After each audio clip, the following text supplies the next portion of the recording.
to see who throws down there. Of course, Travis Pastrana will be riding once again, looking good today in practice. And there's Natalie out. You can see the cast on her right arm, and I think they're just having a good time at X Games. Every time I talk to Natalie over the week, she just had a smile on her face, excited to be here, and a good job. Maybe not the best run there in that stage, but hey, they put on a show. And we go back up to the top of the ramp. Take a look down at this magnificent facility that is being used for X Games this year. And here comes Paul Schwanier and Jeff Becker. Schwanier comes out of Shelburne, Vermont, representing the United States of America. 55, Jeff Becker is the oldest athlete in the X Games.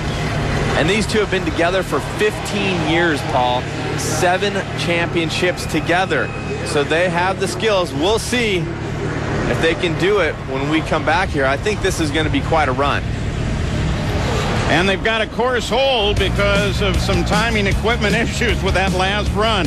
Schwanier, by the way, is the stepson of John Buffum, one of the greatest rallyists out of North America. We'll be back.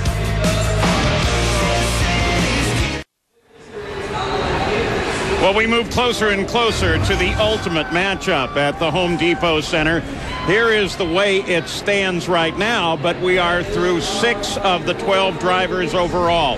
And remember, we saved the best to last. The whole idea is to just go as fast as you can. It's almost like a Indy 500 qualifying, something that Jamie Little knows a great deal about. And we are also keeping an eye on Travis, aren't we, Jamie? That's right, Paul. Straight off of his double backflip gold medal last night. He's in the car, eagerly awaiting to go for this gold medal. And I just saw you give a thumbs up to Colin McRae. What did you say to him, Trav? It's Colin McRae's birthday today. I said, Colin, man, happy birthday, and hopefully we'll be able to hand you the silver, today. That would be my gift to you. I talk way more. I bite off more than I can chew all the time. But, no, he's a super cool guy, and I'm privileged to even be racing with him. Trav, what's going through your mind right now? I know such a huge feat last night. It's being called one of the greatest moments in X Games history. But what's going through your mind now that you're strapping in for another event? Where's the AC? No, really, I mean, this is huge. And, to me, everything else was great. And the double back was cool, and it was an amazing. It still feels like a dream. But, I tell you what, this is where I hope to go in my future, and it's very important for me to do well out here. It's pavement, though. I don't do so good on pavement, but we're gonna give her a heck of a run. Well, Paul, some great action coming up. Only 1/10 of a second separates Travis Pastrana from that gold medal. Yeah, but when Cam and I talked to him this morning, despite having done this double backflip last night, he seemed really calm, together, and in fact told us the team wasn't real happy that he went for that. No, yeah, his manager, Steve Aslan, getting a text message. Rally team says no double backflip right before Travis went out. And Travis still going for it. It looks like a toy. It doesn't look real when he does it. Remember, freestyle elimination later today. Yeah, it is more like a video game. By the way, Colin McRae is 38 today.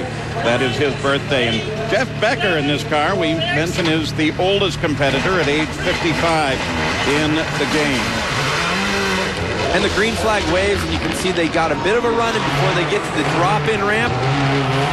The co-driver will be calling out all the corners and everything to watch out for, but because they have had some time on this course, the co-driver not as much a factor here as in normal rally stages as we saw up on the mountain, but they're still in play, part of the team, a 2-man effort, or man and woman effort as it may be, 2-person, and jumping out of the stadium here. Very slick in this area. I kind of started out life as they go onto the pavement in the SCCA of a TSD rally as the time, speed, distance, not the high performance stuff like this is. And the relationship with your co-driver can from time to time be uneven at best, especially when they start helping you with your driving, like turn left, idiot. Well, my co-driver in the desert has a tendency to give me all kinds of information. Sometimes I don't think that they like riding with me, but you can see great job coming around these corners, trying to drive it through, not trying to slide it so much. You can see a lot of push in the front end. When the front starts to push, that's when they grab on the handbrake to start bringing the rear around. So they want to drive it around as much as possible. Watch him go to the outside on the right here, trying to apex this corner. 80 miles an hour going into the section approximately. Some cars a little faster, some a little slower. But again, trying to drive it through. Quite a bit of sliding going on right there. And, of course, part of the reason that they are so crossed up on some of these slides is the tire they're using. It isn't adhering. It's not made for the pavement. It's made for gravel, so they have to compensate by kicking the back end as much as they can. And, you know, in those tires, they get air in them. They don't really track as well as a slick, obviously. And this area right here is very slippery. A lot of drivers being very cautious through here because it changes to the slippery concrete. And here's the jump in. A little tentative there. Not going as big as some of the drivers we've seen, and watching on the double jump, coming up, perfect timing on that, and coming around smoothly. 1:57 as they come through here. See how this time plays out overall, and across the line, the checkered flag comes out. And we are going to be on manual timing right now, so that's something we got to watch out for. One of the big slides earlier, taking out the timing and scoring. They were working on that, and that Hyundai right there putting on a great show at the end of the run. So Paul coming with the goods, wait for a time to come in. And remember, it is combined. The timing that you earned on the 8 stages previous and what you earned here today. Colin McRae leading by 1/10 of a second. Here's a view of the double jump from inside. You see him going immediately to the handbrake and bringing it around, threading it between the freestyle motocross jump and one of the landings for Supermoto. We got a lot going on here at the Home Depot Center. And there's the checkered flag, and you let the car run out just as much as you can there. And of course, afterwards, you get to show off a little. So currently first, but remember, some very stout competition yet to come.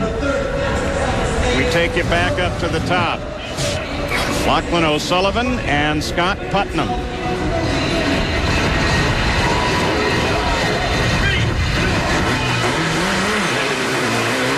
14.6 seconds out of the gold medal. They are in heavy competition with Ken Block, who sits in the 3rd position within 1 second of Block. This is a battle for the bronze medal.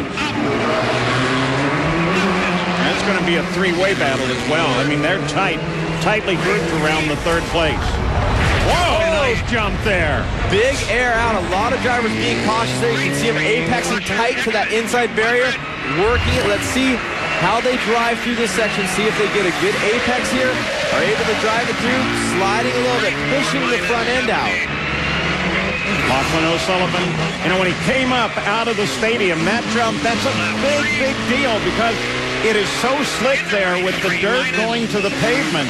And it's almost difficult to walk across it, let alone drive like he did. And a big setup going into that corner. Lots of sliding. Remember, when you're sliding big time, you're losing time. You're causing yourself to go a little bit slower, but there's not really a great way to negotiate that section. You can't really turn through it. Wow, close to the hydro barrier there. I think that was more than close. I think that was a slight course adjustment is what that was.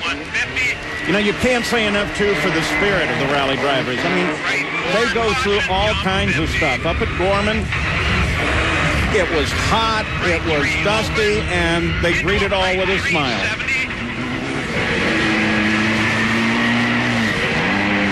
Left 2 minus. Caution, split B50. Listening to the onboard intercom. Into left 220. Down 20. Left 5 minus. Take jump.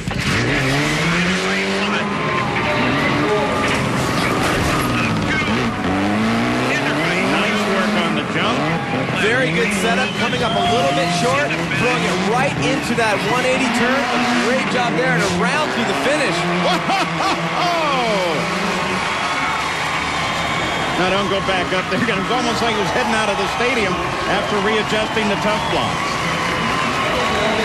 Like I said, these are spirited people. Indeed.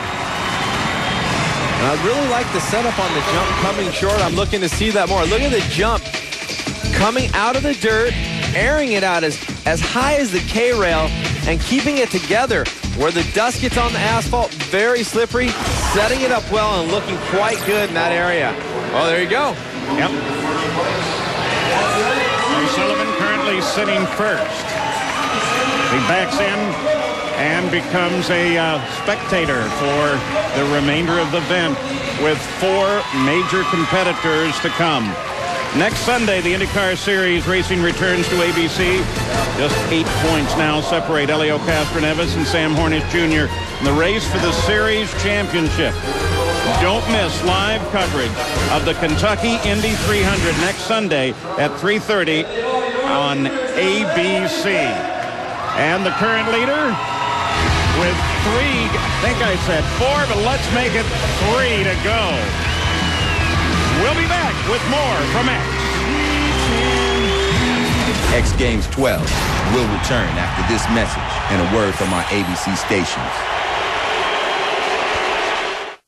You're watching X Games 12 on ABC, Wide World of Sports. Well, the introduction of the rally cars to X has been well received by the crowd here at the Home Depot Center. Still to come, the top seeds, Block, Pastrana, and of course, Colin McRae, the great rally champion, and he's going to be challenged shortly by 2 relative novices. There is Colin McRae from, he's actually has the Order of the British Empire, so he's a knight. Sir Colin, he is. Over at the start, Ken Block. One thing I liked about Colin's demeanor before the event started here today, just so calm, cool, collected, a little bit scary, very focused, and Ken Block in the chute now, and this guy has been around X Games forever, sponsoring athletes with his company DC Shoes, and now he is a competitor. I think a real dream come true for him.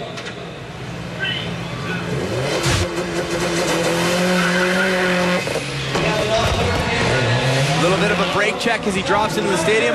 I'll point it out right now, to move into the first place position and lock himself into a medal, he needs to be under 2:03.18.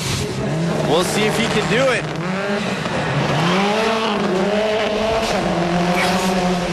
And heads for up and out of the stadium. Jump at the top onto the pavement. Conservative on the jump, not airing it out too much, but if you're in the air, you're not getting traction, you're not moving forward. So some could say you're carrying more speed by airing it out. Some would say you're getting your tires back on the ground, you're going to be quicker. And you know, I asked Travis, could you fly the car the same way you do with the motorcycle, on and off the throttle, on and off the brakes? And he says, yeah, just not quite as much. Most, if not all, the drivers here as well are doing a lot of left foot braking so they can control the car. It sets up the balance. It sets up the way the car slides. The handbrake, it's kind of a blunt instrument. You pull it and it slides out. Brake, left 3 into right 2 plus. Right 2 plus. 50. You hear his co-driver Alex calling off the corners to him. Bit of a surprise that they're doing that on a course that they practice. 100. Looks like they caught a little bit of barrier there. You can see the time in the upper left. He needs to be under 2:03.18.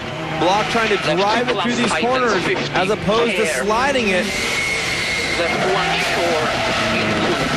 Oh, and a little bit of push there. He had to bring it down the speed. Right 1 short and left 1 short. Jump, stay middle, clean. There you go, left. And jump into right 1, into left 1. Before jump. Jump in the stadium. He's looking good. He's looking very good. Ken Block going to pitch it for the finish line. Left-hander, a right-hander, and then a sweeper around to the left. And look at that. He takes first. 2:01.92. He needed that 2:03.18. So there's your new overall leader.